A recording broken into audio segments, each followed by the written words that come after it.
Okay then guys, here we go with my Noodle November 2023 dish. God, has it been a year already since the last one? And what I'm making for you this year is a pasta pie, or more exactly, two pasta pies, one meat version and one veggie version. But before we get into all that, I'd just like to say that this collaboration is hosted by Tony at Kettle Kitchen. And on the evening of the 3rd of December, that's 4 p.m. Pacific Standard Time, which is midnight on the 3rd going into the 4th in the UK, there will be giveaways again. Comment on the videos, and if your comment is picked during the show, you'll win a prize. There were a few UK winners last time, so you never know. Comment to win. The prizes can be drawn from the comments or from the hashtags or live during the live chat. The playlist is in the description below, but here we go then.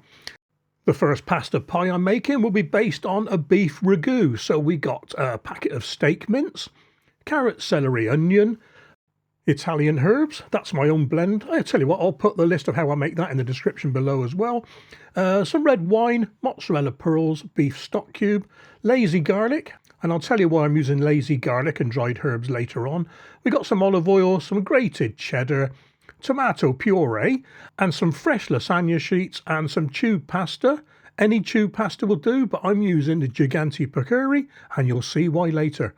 And I think the best thing to do is for me to stop talking and get on with the cooking.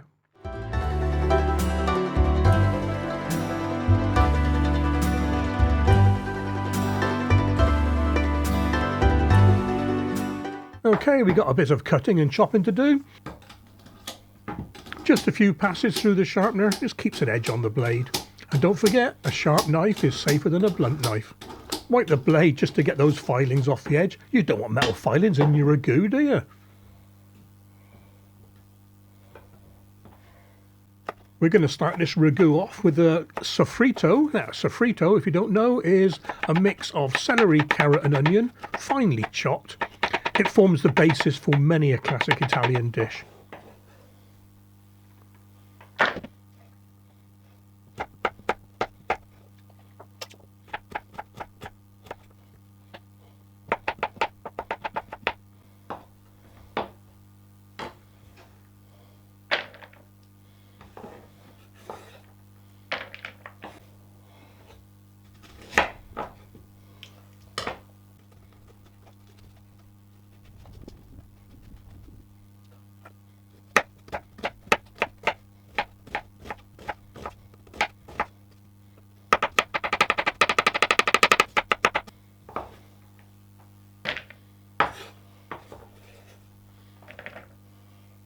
I'll tell you what, I wish it was that quick in real life. Okay, get a saucepan on the heat, a good glug of olive oil, and in with the sofrito. And all we're going to do now is cook it until it's sweating down and just taking on a bit of colour.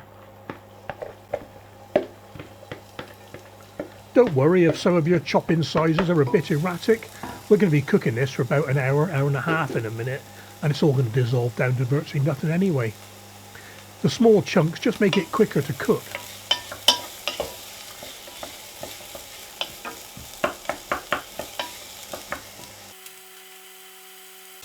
It'll take about 5-10 minutes to get a bit of colour on the vegetables. Then it's in with the mince, or ground beef in North America. Don't forget to take the blotting paper off. Yes, I have done this. When I put two lots in before now, I forgot it, and it was sandwiched between the two chunks of mince. Anyway, get it all broken up and get it cooking. You don't want any lumpy bits of mince in this one, and cook it down until, well, there's virtually no redness left, and then it's in with the rest of the ingredients.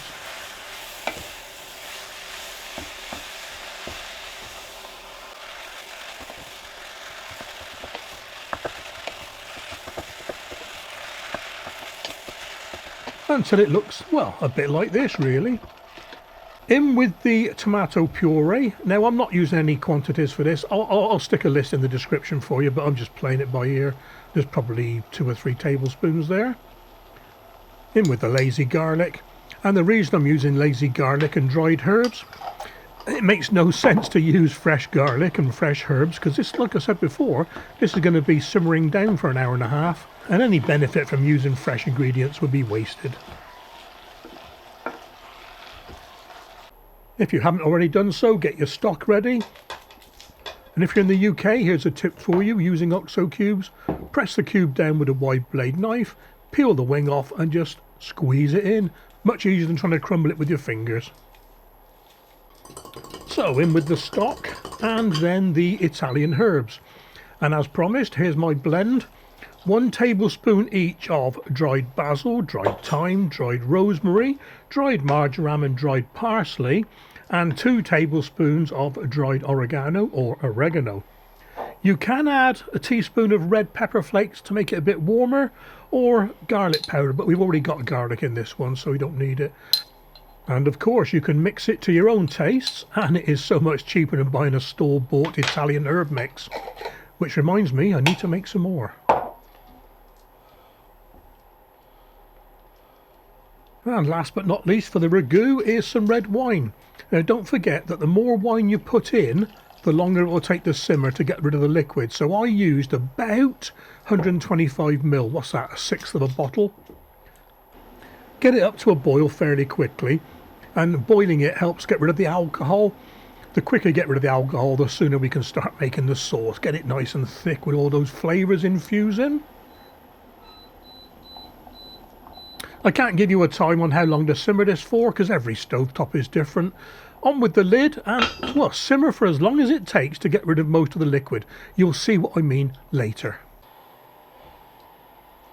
And here we are, an hour and a half later. Well, that's perfect in my opinion. I've turned the induction hob down to a bare minimum, but if it does dry out a little bit, because we've got another 20 minutes to go yet, just add a splash of water. And speaking of water, I've got a pan of salted water almost to the boil and dropped in the lasagna sheets. Yes, they are fresh lasagna sheets, but I wanted to get them just a little bit softer for what I'm going to do next. And that is, drum roll please,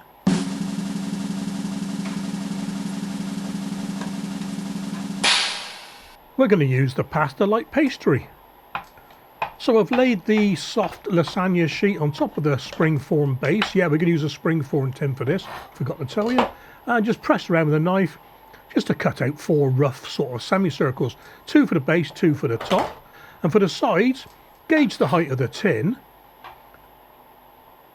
Mark it gently, don't cut right through.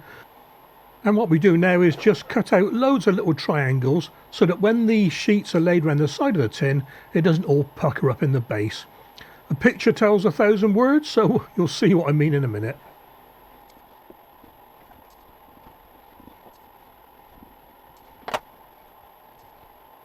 Okay, we need to butter or grease the springform tin, and here's a dig well tip for you. If you ever need to butter up a springform tin or a loose bottom cake tin, take the tins apart first. It is so much easier. You can get into all the nooks and crannies without trying to force it into the corners. You can thank me for this one later. Time to start assembling the pie, and now you'll see what I mean with the little triangles cut out the bottom. No puckering of the sides. So get all 3 pieces of pasta in round the sides.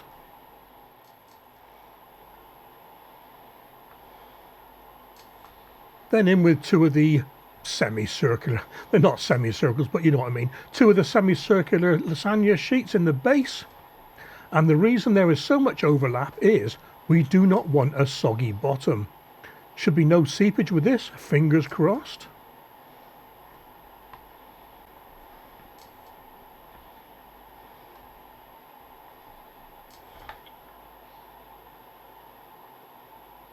Set the tin to one side and get your tube pasta on the boil.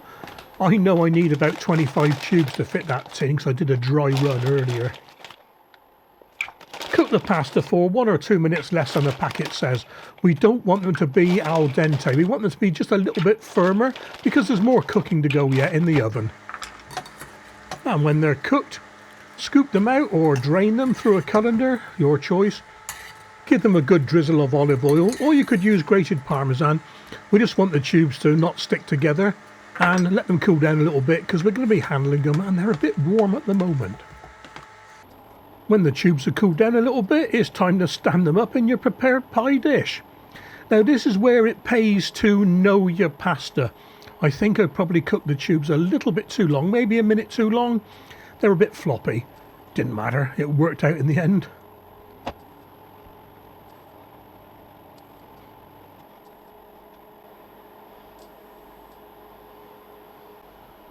Time to start stuffing the tubes with your ragu mix. You can use a piping bag or a funnel. I've plumped for a teaspoon in this one. Doesn't matter if bits and pieces drop down the sides. It all adds to the uniqueness of your own pie. You want to get the tubes about 2/3 full, I'm guessing. I'll speed this up a bit.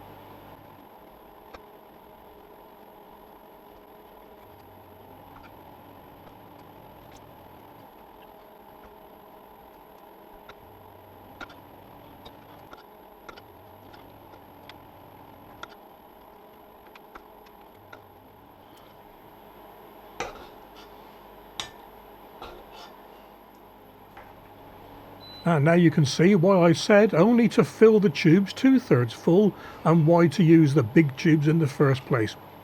We're poking a mozzarella pearl into each and every tube.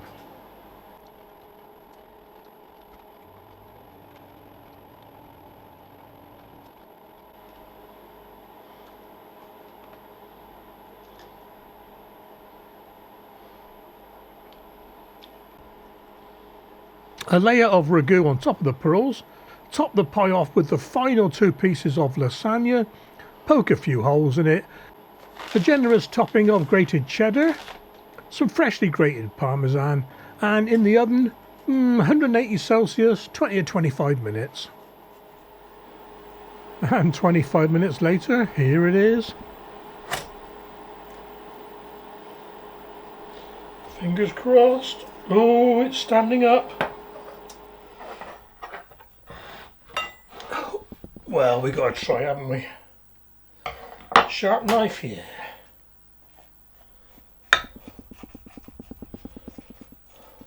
Oh, look at those juices coming out.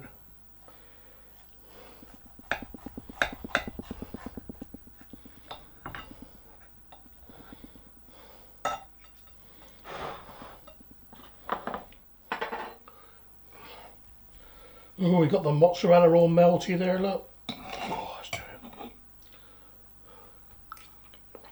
do it. Yeah. That is lovely.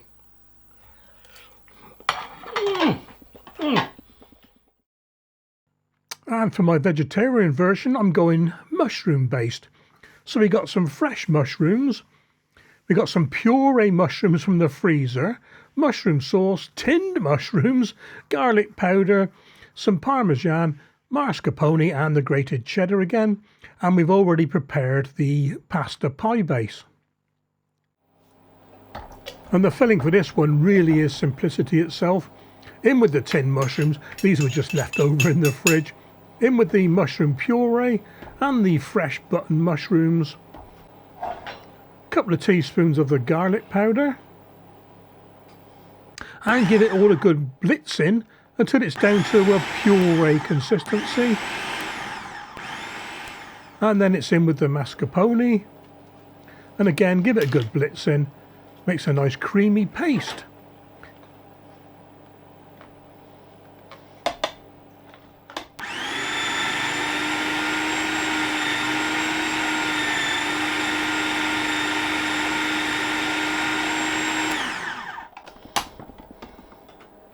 Apologies for the focus here, guys, but it's exactly the same as the last one. Stuff the tubes with the mushroom paste, top them off with the mozzarella pearls, a layer of the mushroom paste on top, then a layer of the cheese, no top layer of pasta lasagna sheets this time, but there is a good squirt of the mushroom sauce.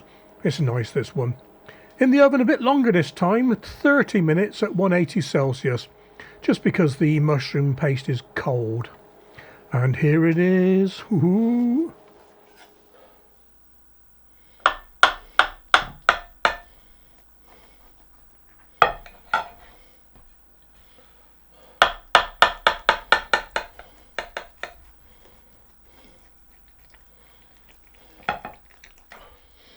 Well, I can tell by the smell, it's going to be nice. Oh, runny mozzarella.